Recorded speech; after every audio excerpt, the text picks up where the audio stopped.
running pressure pala tsaka standing pressure.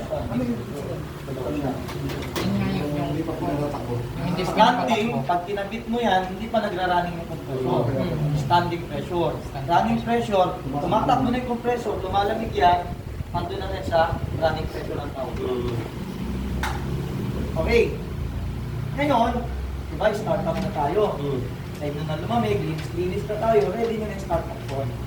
Kasi gagawin nyo po mamaya. No? Pero brand naman yan, kung Daikin, Daikin, o kaya kung may company kayo, company mo na start up form. Okay? So nakalagay dito, customer name, address, dealer, anong unit model, susulat nyo rin dyan. Serial number, importante yan. No? Para sa warranty, date, date of purchase, capacity, anong capacity niyan. Yung model number, kailangan malaman din yan. Out of sale yan. Kaya siya, kunin mo yung single piece ba yan, o bridge niyan, tapos ano pa, suction pressure, may discharge pressure ba? May discharge pressure, wala.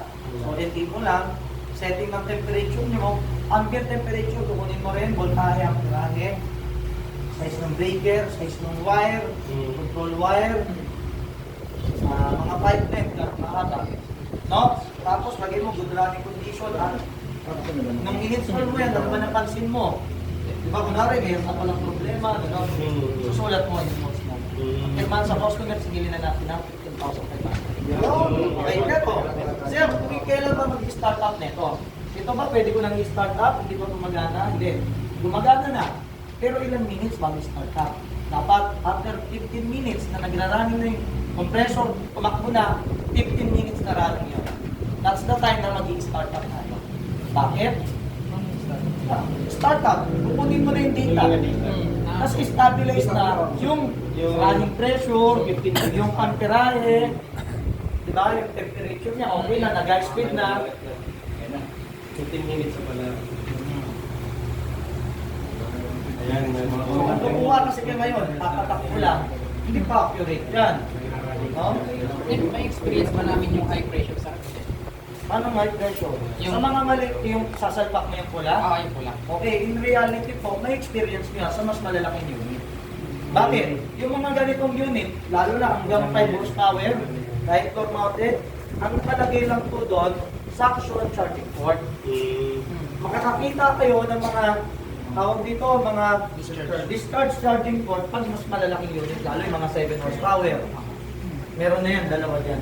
So, pwede mo na makita. Yan.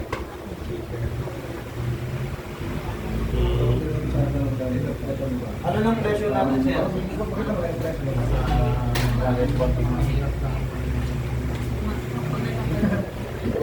Ano, kabisado nyo na, ha? Pwede nang ano, masabugan, ay ano, pagana. Ayan. Sabi nyo, oh, umiinit na dito. I'm sure ako, lumalamig na dito, sir. Malamig na. Ano nang running? Ano na siya sa running? Ilan na? Ano yung rated na amperahe? 140. Okay na. 5. So, nag-i-stabilize na. So, paano nakuha po ba yung installation? Ready na ba kayo?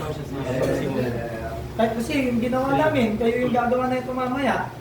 Hindi kami pwedeng, ano niya, tumulong.